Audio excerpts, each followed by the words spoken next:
আমি এই মুহূর্তে চোর বাগানে, এই নিয়ে চোর বাগানে দুবার খুঁটি পুজো হয়ে গেল, কিন্তু কেন? যাই হোক, দ্বিতীয়বারের খুঁটি পুজোরও সাক্ষী থাকলাম আমি।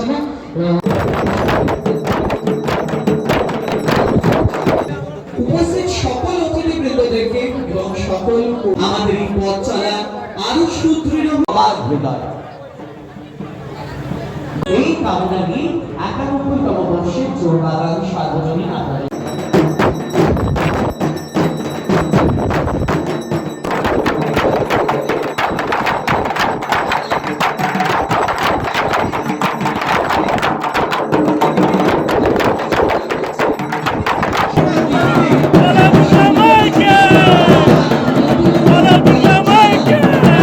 এবং পুজোর প্রস্তুতি যাদের ছাড়া বা যে মুখগুলো ছাড়া কখনো হয়ে ওঠে না, সেরকম একজন মানুষ, যাদের হাত ফাঁকা, মোবাইল নিয়ে একটু জোরে হাত